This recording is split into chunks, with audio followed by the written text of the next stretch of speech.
Hi guys, the chuck finally arrived for the rotary table. I did a different video on the unboxing of it, and there was a drama with it. One of the jaws was just a little bit too thick, and it was binding really bad, and also the usual story, a lot of deburring that needed to be done. But hey, $85 at the end of the day, you know, it's running really good now, and I'm happy with it. I'll just show you, it's running pretty good. But I can wind that in and out with one finger.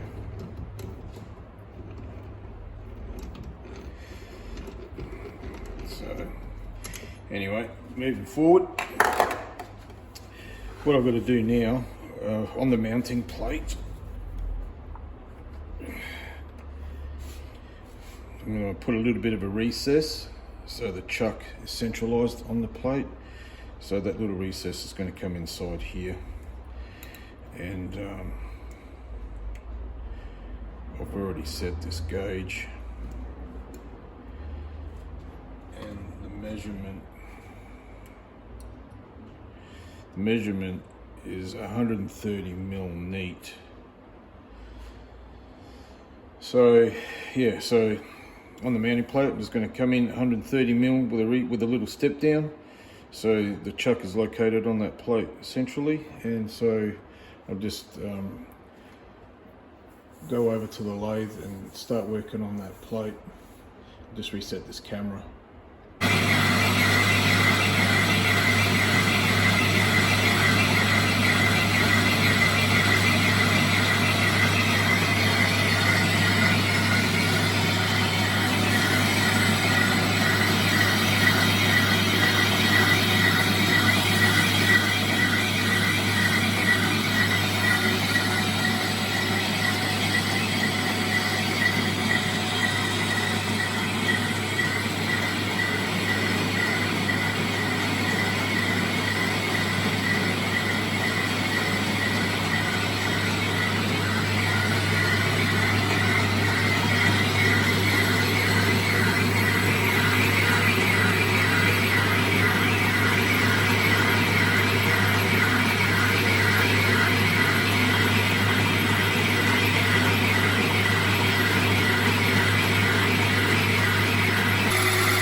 Well, all the machining is now done on this mounting plate.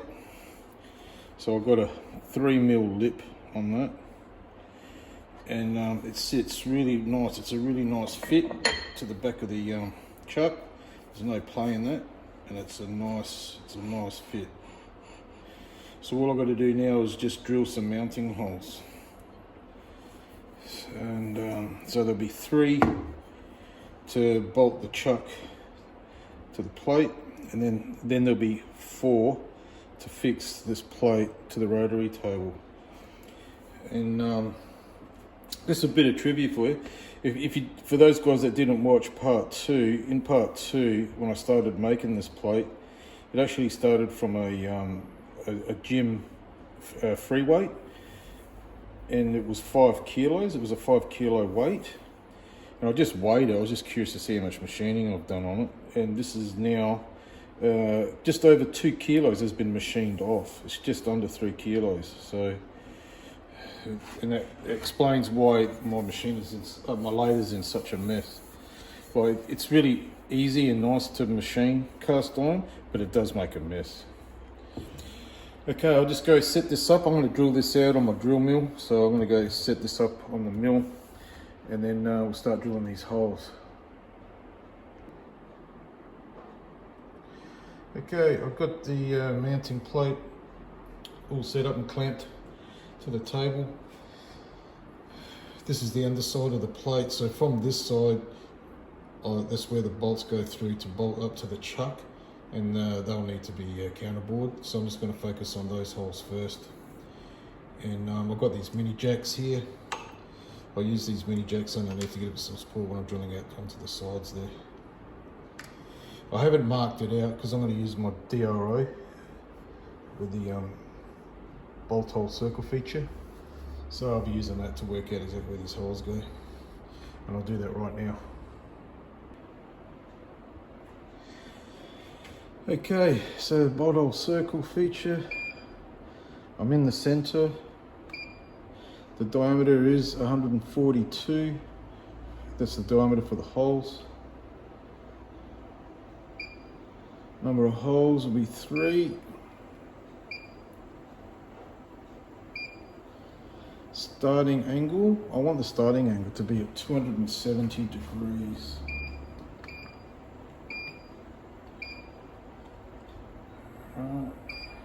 And the same.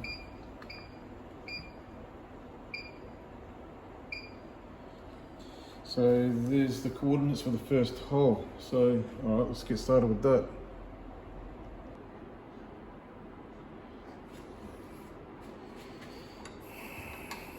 So go to the first hole.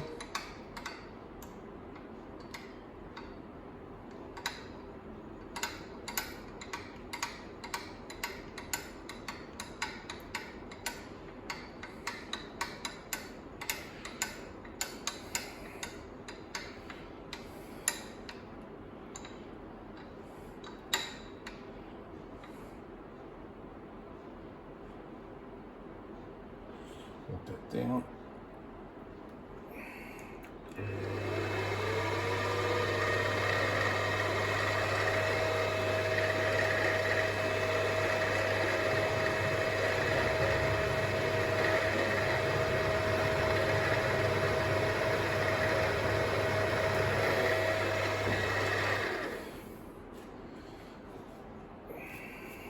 Okay. Second hole.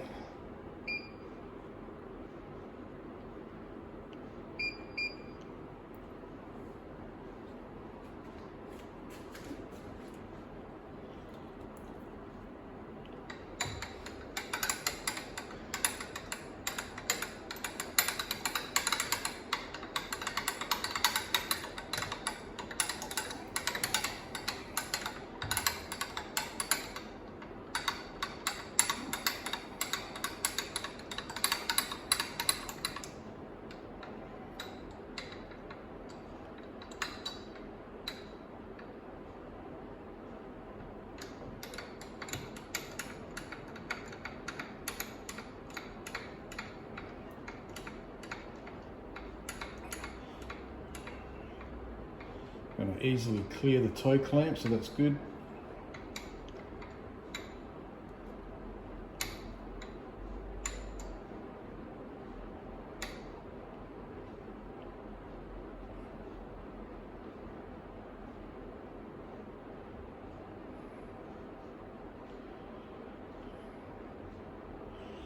Lock it down.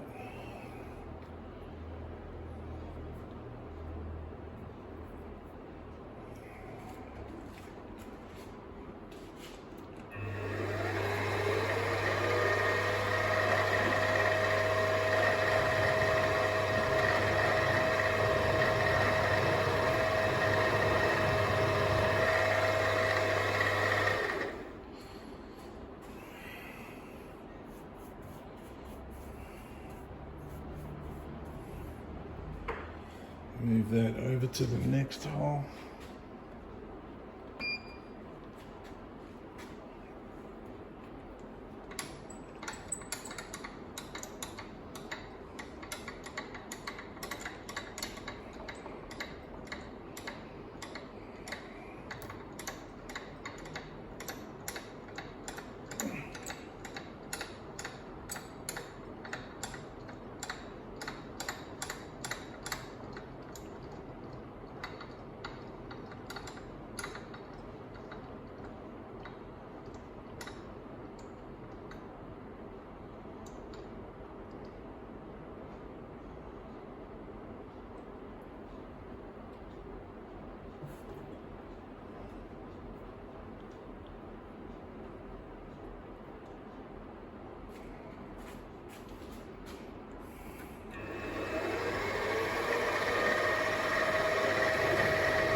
Okay, as easy as that.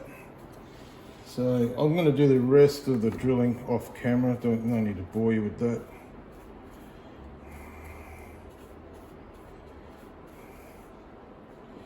So I'll be back in a sec.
Nice.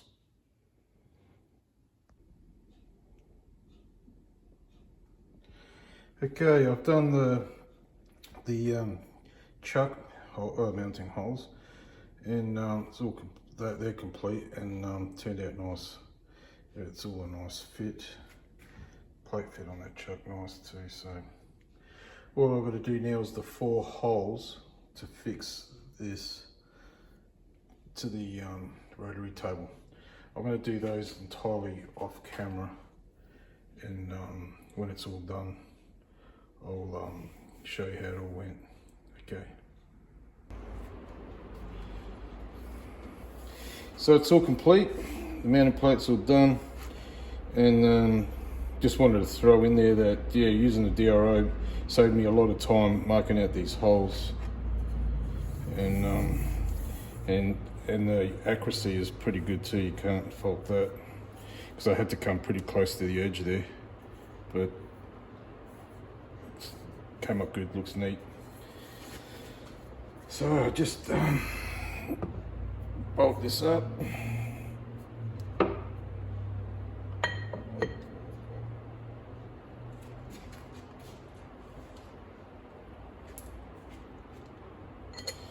Bolt it up and just sit it on top of the rotary table to see how she looks.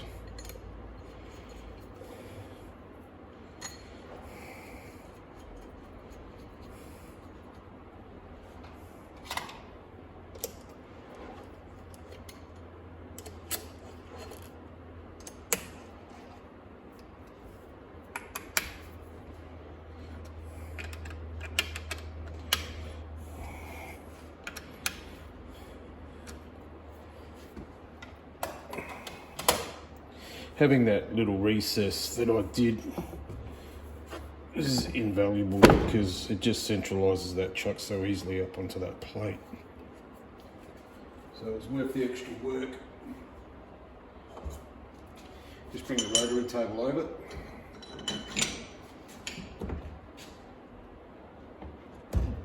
That was a little thing that I did too.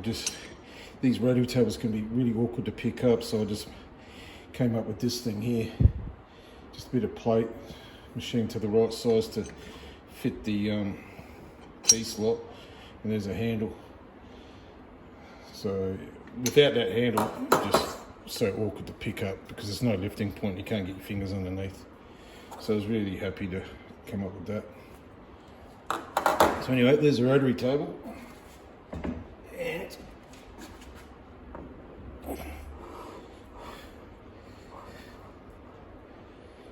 These holes line up nice too. So yeah, all done, guys, and just one more job done. Getting closer and closer to actually getting to use this rotary table. The other thing I've got to do, I've got these T-slots. They've got 10mm threads in them, but I didn't have a lot of room to play with along here, so I made these to take 8mm bolts. So on this side of the T-nuts, I'm just going to put 8mm threads on it. So then they'll just slide in like that, and then bolt her up. So yeah, that's the thing with machining. There's always stuff to do and stuff that needs to be done. But anyway, any comments, just put them down the bottom there, guys. And the other thing I'm going to do too, I'll put some links down in the description. I'll send a link on the review of the three jaw chuck. I did have an issue with that. Like one of these jaws was too wide, and when I got it out of the box, it was just binding up really bad. So anyway, yeah, I'll put those links down in the description, because this is the part 3 now of setting up my rotary table. Okay, no worries. See you later, guys.